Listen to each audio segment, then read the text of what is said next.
کے بعد انشاءاللہ آج کا جو درس ہے بہت اچھا ہے، مگر چونکہ اس کے اندر صرف احکام گنائے گئے ہیں تو باضابطہ ذرا سخت دکھتا ہے۔ میں اس سختی کو کم کرنے کے لیے محنت کی میں نے اور کیا کہ اس کو جو اپنے ذرا کچھ تر بنایا جائے، لقمہ تر، اسی لیے جگہ جگہ شعر لے کر آیا ہوں تاکہ آپ کو جیسے اپنے اس ولادت کے موقع پر امام کی فضیلت میں تو نہیں لیکن دوسرے کام کے اشعار بھی سننے کا موقع ملے گا۔ ایک صلوات پڑھیے۔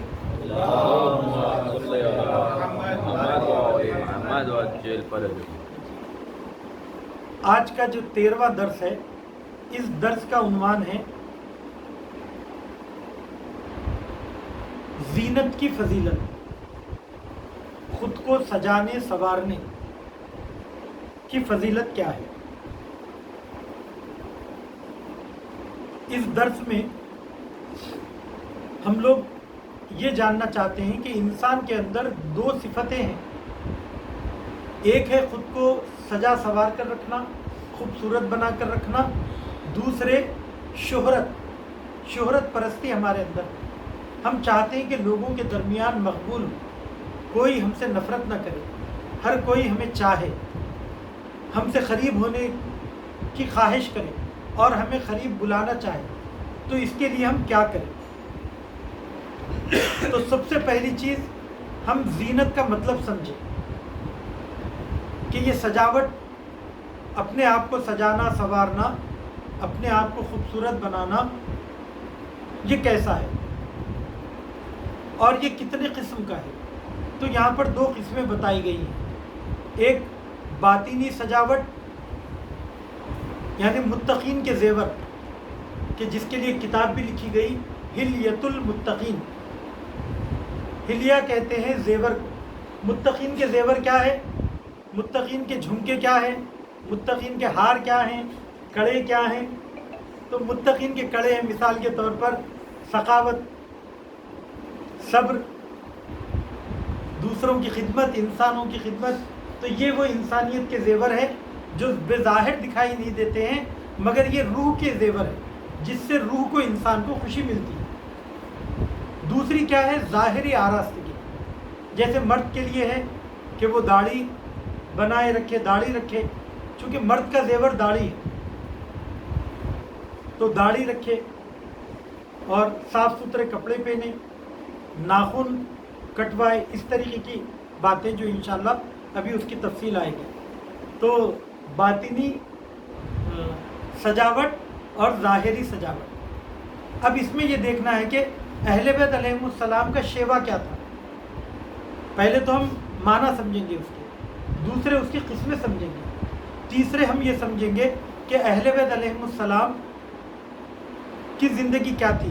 کیا زہد کے نام پر وہ ہر طریقے کی لذت کو ترک کر کے صرف اور صرف اللہ اللہ کرتے تھے، یا نہیں اچھے غذائیں بھی کھاتے تھے، اچھا لباس بھی پہنتے تھے، ان کے پاس گھڑ سواری بھی تھی، سواریاں بھی تھیں، ان کے پاس باغات بھی تھے، سب کچھ تھا، زندگی کی تمام لذتیں تھیں، اور وہ بھی اسلام کا حصہ ہے، دین کا حصہ ہے۔ ہمارے پاس روحانیت نہیں ہے مسیحیوں کی طرح، ہمارے پاس برہمچاری بن کر رہنا نہیں ہے، اس طرف سے کشن کنہیا بن کے بھی نہیں رہنا ہے کہ آپ گوپیوں کے پیچھے ہیں، تو یہ بھی صحیح نہیں ہے اور وہ بھی صحیح نہیں ہے۔ تو یہ باتیں انشاءاللہ اس میں آئے گی۔ تیسری چیز جو ہم اس کے اندر پڑھیں گے، یہ پڑھیں گے کہ انسان جب صاف ستھرا رہتا ہے، سجا سنورا رہتا ہے اور اچھی حالت میں رہتا ہے تو اس کا اثر خود اس کی زندگی پر کیا پڑتا ہے اور سوسائٹی اور سماج پر کیا پڑتا ہے۔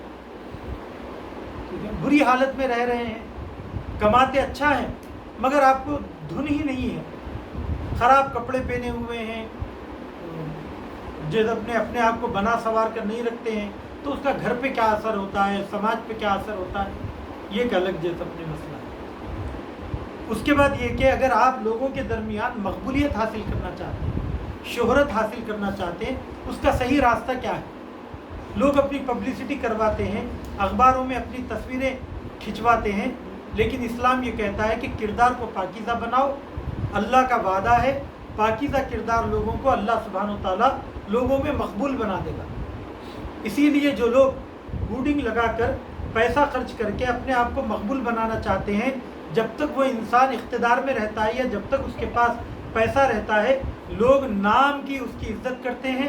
جیسے ہی اس کا اقتدار چھنتا ہے یا اس کا پیسہ چھنتا ہے تو اس صورت میں دیکھیے کیا کیا کہتے ہیں اس کے بارے میں. تو اس طریقے سے ہم عزت حاصل نہیں کر سکتے. اور آراستگی میں عورتوں کے لیے زیادہ ہے کہ عورتوں کو چاہیے کہ اپنے آپ کو خوبصورت بنا کے رکھے. اللہ سبحانہ و تعالیٰ نے ان کو ایسا جسم دیا کہ وہ خود بخود اپنے آپ میں خوبصورت اور ان کے اندر اٹریکشن ہے، جاذبیت ہے، لیکن ساتھ ہی ساتھ اسی کے لیے ان کو زیوروں کی ضرورت ہوتی ہے، میک اپ کی ضرورت ہوتی ہے.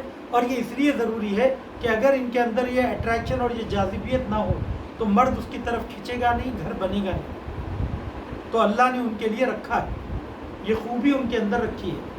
مگر یہیں پر مصیبت بھی کھڑی ہو جاتی ہے کہ جب عورتوں کو آراستگی اور زیب و زینت میں ہم آزادی دے دیتے ہیں تو وہاں پر عفت ختم ہو جاتی ہے. عفت یعنی پاک دامنی، نامحرموں کے ساتھ تعلقات اور گھرداری اور چار دیواری میں نہ رہنا اور غیر مردوں نامحرموں کے ساتھ جو اپنے کھل کر بات کرنا، کھل کر بات کرنا، یہ اسی حسن پرستی کے نتیجے میں، چونکہ ہر عورت چاہتی ہے اسے دیکھے کوئی اسے تعریف کرے، مگر یہاں پر شریعت آ کر پابندی لگاتی ہے یہ تمہارے شوہر کے لیے تو جائز ہے، شوہر کے علاوہ نامحرموں کے لیے یہ جائز نہیں ہے. تم اپنے محرم کے سامنے زیب و زینت کے ساتھ رہ سکتی ہو لیکن نامحرم کے ساتھ ایسے کام نہیں کر سکتی. تو اس کے حدود اربع کیا ہیں اس کو بیان کیا گیا. ٹھیک ہے، یہ باتیں انشاءاللہ کتنا نبھا سکوں گا دیکھتے ہیں. ایک سلوات کا سہارا دیجیے.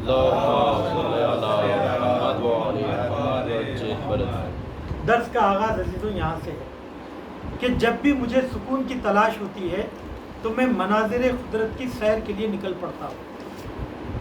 میں طبیعت اور نیچر کے دل نواز نغمے سنتا ہوں تاکہ روزمرہ کی زندگی کی تھکان دور ہو جائے، یکسانیت اور ایک جیسی روٹین سے جو اکتاہٹ پیدا ہو گئی ہے وہ ختم ہو جائے اور ایک نئی شروعات کی امید جاگ جائے. میں نیچر کو جتنا دیکھتا ہوں، طبیعت کو جتنا قریب سے دیکھتا ہوں، اس میں موجود زندگی اور خوبصورتی جلوگر ہوتی چلی جاتی ہے. پودے اپنی سرسبزی دکھاتے ہیں، اس کے رنگ برنگے پھول خوبصورتی جتاتے ہیں، اس کے پہاڑ مضبوطی کی تصویر بتاتے ہیں، اس کی نہریں اور چشمے حرکت اور ترقی کی دعوت دیتے ہیں. یہ مناظر قدرت مجھے دعوت دیدار دیتے ہیں کہ میں اس دنیا میں زیادہ سے زیادہ غور و فکر کروں، اللہ کا شکر بجا لاؤں، اس میں اللہ کی حکمت تلاش کروں، خود بھی زندگی سے مزہ اٹھاؤں، ان نعمتوں سے مزہ اٹھاؤں، اور جو منعم حقیقی ہے جس نے مجھے ان نعمتوں سے نوازا ہے اس کا شکر بجا لاؤں. تو اسلام خوشحالی کا مذہب ہے. وہ کہتا ہے کہ اس دنیا میں سیر و تفریح کرو، جاؤ دیکھو، ایک طریقے کی روٹین میں مت رہو اور اس سے مزہ اٹھاؤ. شاعر یہاں پر کہتا ہے یہ دنیا دعوت دیدار ہے فرزند آدم کو. یہ دنیا دعوت دیدار ہے فرزند آدم کو کہ ہر مستور کو بخشا گیا ہے ذوق عریانی. یعنی ہر چیز چاہ رہی ہے کہ اپنے آپ کو جلوہ گر کرے، اپنے آپ کو آگے بڑھائے اور کہے کہ آؤ مجھے دیکھو. اور ہر مخلوق اللہ کے وجود کی کھلی ہوئی نشانی ہے. ایک ایک ذرہ آپ دیکھیں گے تو وہ ایک کھلی ہوئی کتاب ہے، اس کی حکمتیں آپ کو اللہ کی طرف کھینچتی ہے.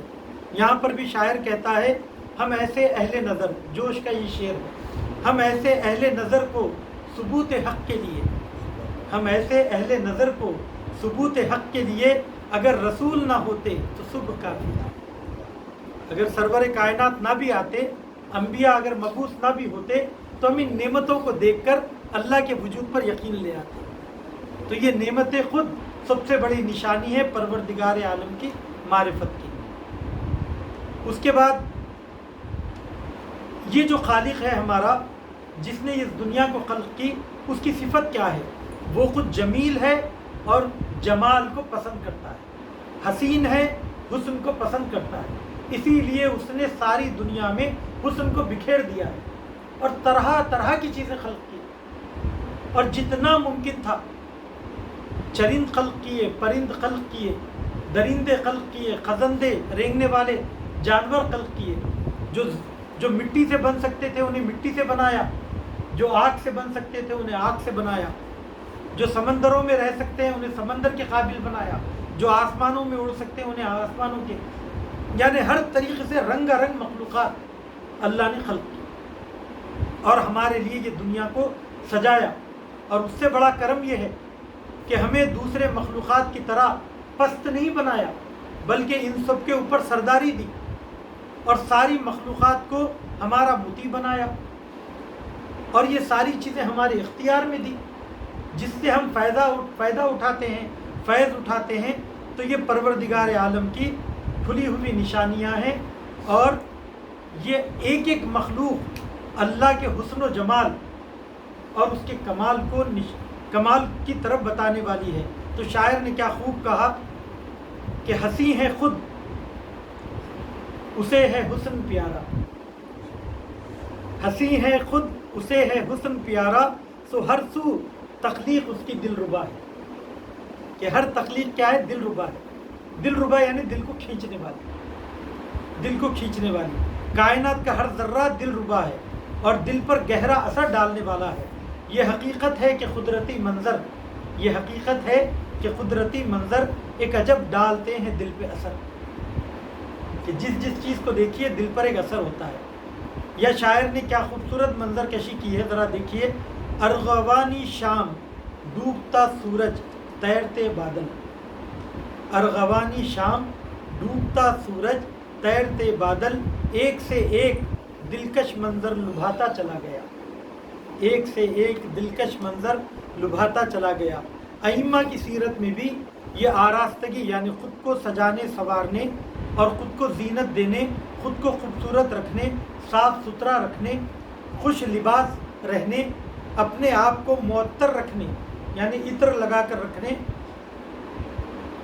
اور نظم و ضبط کے ساتھ رہنا، یہ بھی ایک خوبصورتی ہے کہ آپ ہر کام کو وقت پر انجام دیں۔ نظم و ضبط کے ساتھ رہنے کی بڑی تاکید کی ہے اور ان کی زندگی میں یہ اصول حاکم تھے۔ لیکن یہاں آراستگی اور زینت سے مراد کیا ہے، خوبصورتی سے مراد کیا ہے؟ اس سے مراد صرف ظاہری زینت نہیں ہے بلکہ باطنی زینت بھی ہے۔ انسان کو چاہیے کہ اپنے ظاہر کو سنوارنے کے ساتھ ساتھ اپنے باطن کو بھی سنوارے۔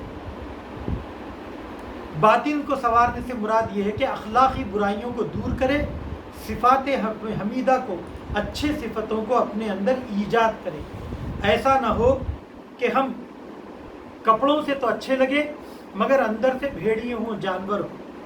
ہم نے کردار کو کپڑوں کی طرح پہنا ہے، ہم نے کردار کو کپڑوں کی طرح پہنا ہے، اور تم نے کپڑوں کو ہی کردار سمجھ رکھا ہے، اور تم نے کپڑوں کو ہی کردار سمجھ رکھا ہے۔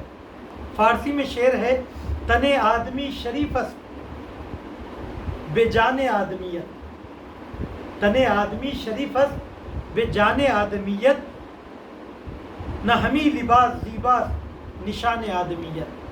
مطلب اس کا یہ ہے کہ آدمی کی شرافت اس کی آدمیت سے ہے، یعنی انسان ہونے سے ہے، نہ کہ اس کے لباس سے، کہ یہ لباس، یہ دستار، یہ جھبا، یہ عمامہ، یہ خبا، یہ رنگ برنگے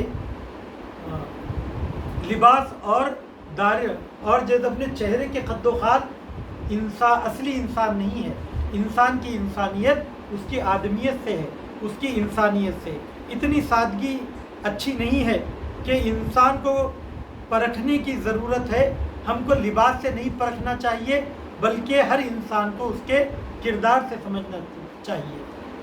یہ تو نادانی حضرت علی کا ایک قول ہے، وہ یاد نہیں آ رہا ہے، مگر شاعر نے اس کو یوں شعر میں ڈھالا ہے، اور میں نے یہ شعر پہلے بھی سنایا ہے۔ جس کے آنگن میں امیری کا شجر لگتا ہے، اس کا ہر عیب زمانے کو ہنر لگتا ہے۔ تو لوگوں کو امیری اور غریبی سے جانچتے ہیں، لباس سے جانچتے ہیں، جانچنا ہو تو کردار سے پرکھو۔ کہیں بور تو نہیں ہو رہے؟ ایک سلوات کا پھر سہارا دیجیے۔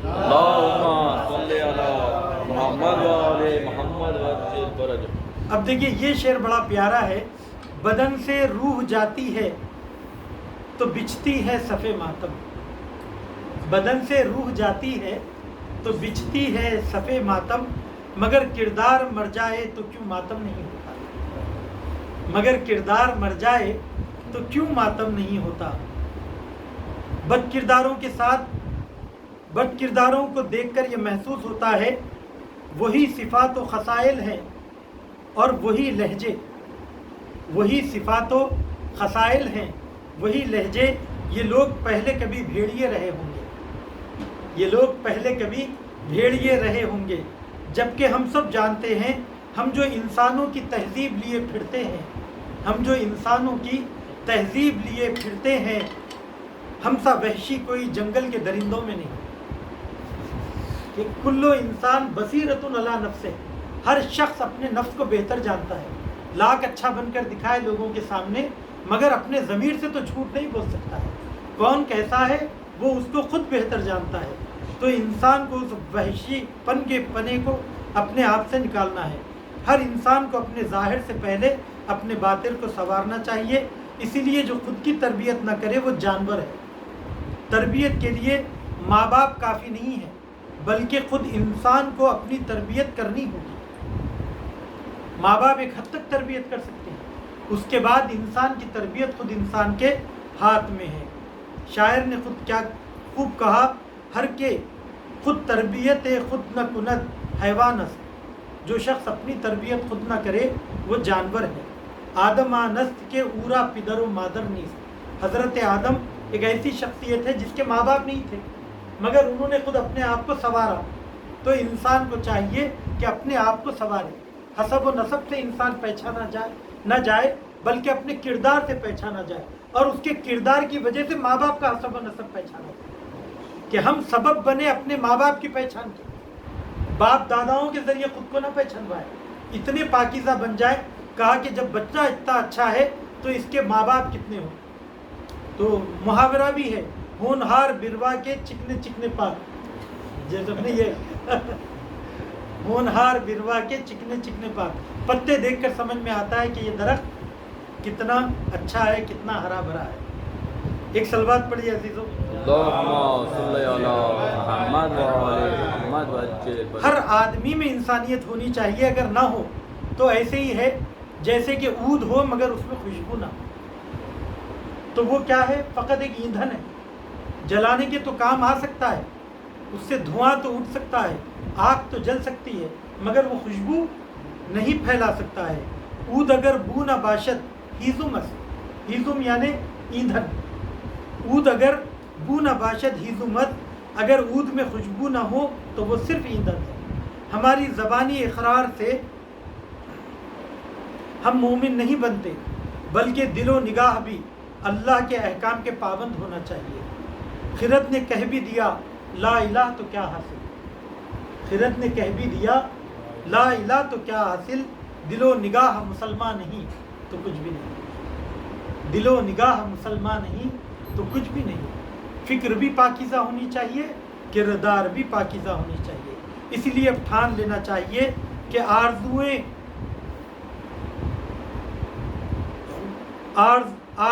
خوں ہوں یا حسرت برباد ہو، آرزوئیں خوں ہوں یا حسرت برباد ہو، اب تو اس دل کو بنانا ہے تیرے قابل مجھے۔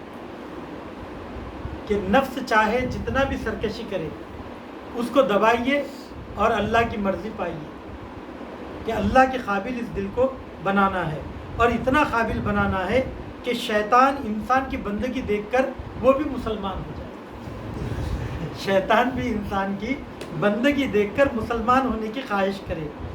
حسن کردار سے نور مجسم ہو جا، حسن کردار سے نور مجسم ہو جا، کہ ابلیس بھی تجھے دیکھے تو مسلمان ہو جائے، کہ ابلیس بھی تجھے دیکھے تو مسلمان ہو جائے۔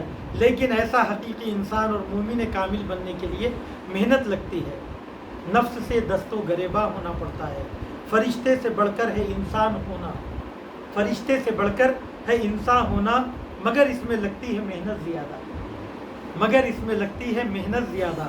خود کو صفات حمیدہ سے سجانا چاہیے، کبھی اپنی عظمت کھو کر گرے ہوئے کام نہیں کرنا چاہیے۔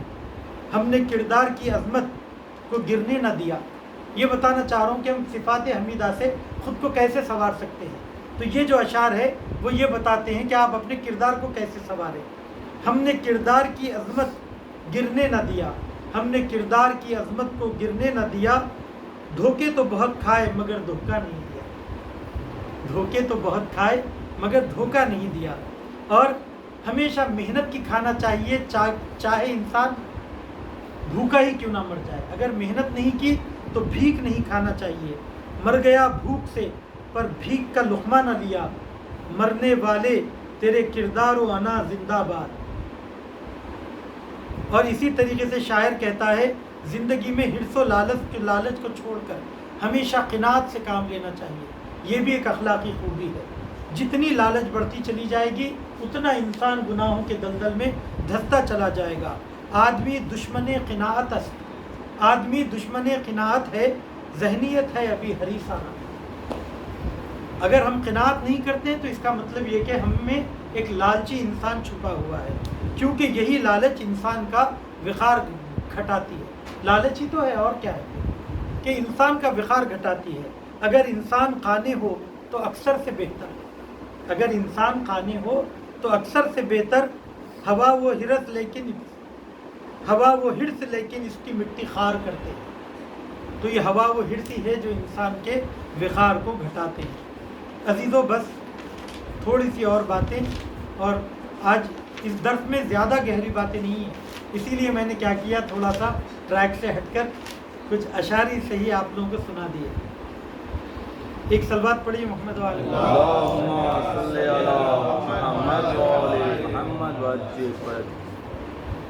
انسان کی طبیعت میں فطری طور پر یہ ہے کہ وہ اپنے آپ کو سجا سورا دیکھنا چاہتا ہے. ہر نوجوان میں یہ خوبی ہے. اچھی گاڑی ہو, اچھا لباس ہو, برانڈڈ گھڑی ہو, ہر دور کی بہترین چیزوں کو وہ اپنے پاس رکھنا چاہتا ہے, اور سجے سجائے ہوئے میدان میں آنا چاہتا ہے. خاص طور پر یہ چیز آپ کو جوانوں میں ملے گی کہ وہ خود نمائی کرنا چاہتے ہیں. یہ شوق برا نہیں ہے, اسلام بھی اس کو منع نہیں کرتا ہے. یہ کہتا ہے کہ تم کو اللہ نے نعمتیں دی تو ان نعمتوں کا اظہار کرو, کفران نعمت مت کرو. اچھا کھاؤ, اچھا پہنو, اچھی سواری رکھو, مگر اس میں اعتدال ضروری ہے. اس میں اعتدال ضروری ہے. خود نمائی اتنی سے زیادہ نہ بڑھ جائے کہ انسان اس کی خاطر اصولوں کا سودا کرنے لگے. ایک ہائی فائی کار رکھنے کے لیے دوسرے ہزاروں لوگوں کا وقت حقوق ضائع کرے, حق پامال کرے. تو نوجوان جیسے ہی بالغ ہوتا ہے اپنے جسمانی خوبصورتی کو ظاہر کرنا چاہتا ہے, ورزش کے لیے جاتا ہے, اور کبھی لباس پر توجہ دیتا ہے. اسلام بھی ظاہری آراستگی کی تائید کرتا ہے, ورزش کی بھی تائید کرتا ہے, اچھے لباس کی بھی تائید کرتا ہے, اچھے کھانے پر بھی زور دیتا ہے. لیکن موجودہ دور کا جو مادیت کا کلچر ہے وہ کیا کرتا ہے صاحب, وہ اصل میں ظاہری حسن و زیبائی کو زیادہ اہمیت دیتا ہے, اور ایسا ماحول بنا دیتا ہے کہ انسان اپنے آپ کو جتانے کی خاطر, ایک خاتون اپنے حسن کو لوگوں میں منوانے کی خاطر عفت کی ساری حدیں پار کر دیتی ہے. فیشن کے نام پر عریاں طریقے سے لوگوں کے درمیان آنے جانے لگتی ہے, خود بھی برباد ہوتی ہے, دوسروں کے دین و ایمان کو بھی خطرے میں ڈالتی ہے. وہ یہ سمجھتی ہے, کیا کہوں میں ایسا لفظ استعمال کر رہا ہوں کہ اسے کسی کی مخصوص کتاب ہونا چاہیے مگر وہ تحفۃ العوام بننے کی کوشش کرے. تو یہ بہت ہی بری بات ہے کہ وہ ایک صلوات پڑھے محمد. اللہم صلی علی محمد و علی محمد وعجل فرجہ. یہ جو مادیت زدہ جو کلچر ہے وہ در حقیقت عورت کو اس کے دائرے سے نکالتا ہے. مرد کو بھی اسی طریقے سے آج کل سننے میں آتا ہے, لڑکے بھی میں خوشی محسوس کرتے ہیں پلے بوائے بننے میں, انہیں بھی خریدا بیچا جاتا ہے جیسے عورتوں کو خریدا بیچا جاتا ہے. ان کا بھی وقت, ان کی جوانی سے کو استعمال کیا جاتا ہے. پیسے والی عورتیں ان کو غلط استعمال ان کا کرتی ہیں. تو یہ کیا ہے, یہ جو اپنے بے حیائی ہے, یہ حسن پرستی نہیں ہے, یہ حسن پرستی نہیں ہے, یہ خلاف پاک دامنی کے خلاف ہے, عفت کے خلاف ہے. اور فیشن کے ذریعے اتنا لوگوں کو گرفتار کر دیا گیا کہ ہر روز نیا فیشن, ہر روز نیا ایڈ. ہم ابھی یہ گاڑی استعمال بھی نہیں کر پائے کہ دوسری گاڑی بازار میں آ گئی. یہ کپڑے سے ابھی سیر بھی نہیں ہوئے کہ دوسرا کپڑا بازار میں نئے طریقے سے آ گیا. اس کی وجہ سے انسان دن بدن اس کے اندر گرتا چلا جا رہا ہے. وہ لوگ ایڈ کرواتے ہیں کرکٹرز کو اور ایکٹروں کو استعمال کرتے ہیں, ان کے ذریعے اس طریقے کے ایڈ دکھا کر لوگوں کو اس کا عادی بناتے ہیں. لوگ ان سیلیبریٹی کو اپنا آئیڈیل مانتا ہے, ان کے جیسا دکھنے کی خاطر جوکر بنتا چلا جاتا ہے, ان کے رنگ میں رنگتا ہے. وہ کپڑے اتار رہا ہے تو یہ بھی کپڑے اتار رہے ہیں, وہ کپڑے پھٹے پرانے کپڑے پہن رہے ہیں تو یہ صاحب بھی پھٹے پرانے کپڑے پہن رہے ہیں. تو یہ کیا ہے؟ یہ وہ لوگ کرتے ہیں جن کا اپنا کوئی کلچر نہیں ہوتا ہے. الحمدللہ دین مبین اسلام ایک غنی کلچر ہے. ہمارے پاس سونے جاگنے اٹھنے بیٹھنے کھانے پینے میل ملاپ ہر چیز کے آداب ہے, رول ہے, اصول ہے. ہمارے لیے زیب نہیں دیتا کہ ہم یہ سب کام کریں. یہ ان لوگوں کے لیے صحیح ہے جن کے پاس کچھ نہیں ہے اپنا. ٹھیک ہے, اسی لیے اہل بیت علیہم السلام اطعمہ و اشربہ ایک باب ہے ہمارا, وہاں پر کھانے پینے کے آداب بتائے گئے اور یہ بتایا گیا کہ کیا کھانا چاہیے کیا پینا چاہیے. پہننے اوڑھنے کے آداب بتائے گئے. اگر اس کی تفصیل آپ کو جاننا ہے تو آپ کو حلیۃ المتقین پڑھنا چاہیے, جس کا اردو ترجمہ ہے تہذیب اسلام. جس کا اردو ترجمہ ہے تہذیب اسلام. یہ کتاب آپ پڑھیے تو اس کے اندر ناخن کاٹنے سے لے کر انسان کے دفن ہونے تک جتنے مسائل اس کی زندگی میں آتے ہیں اور جتنی چیزیں اس کے لیے ضروری ہے وہ ساری باتیں وہاں پر بتائی گئی ہیں. یہ ہم کو جاننا چاہیے. ہم چند واجبات جانتے ہیں فقط, مستحبات کے بارے میں نہیں جانتے, زندگی کے دیگر اصول کے بارے میں نہیں جانتے. اہل بیت علیہم السلام کے اندر ان باتوں کی بڑی اہمیت تھی. چنانچہ چند مثالیں دے رہا ہوں. سرور کائنات حضرت محمد مصطفیٰ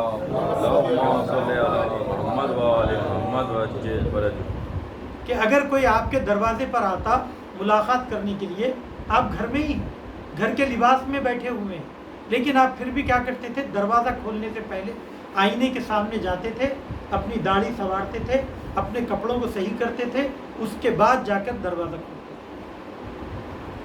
یہ پیغمبر اکرم کا شیوا تھا کہ جب کبھی بھی ایک مومن جب دوسرے مومن سے ملے تو بری حالت میں نہ ملے, بلکہ ہمیشہ سجا سبرا صاف ستھرے کپڑے پہنے ہوئے ملے, تو اس کا ایک اچھا اثر سامنے والے پر پڑتا ہے. پیغمبر اکرم کی ایک عادت یہ تھی کہ ہمیشہ اپنے آپ کو عطر میں معطر رکھتے تھے, عطر لگاتے تھے, کھانے سے زیادہ عطر پہ پیسہ خرچ کرتے تھے.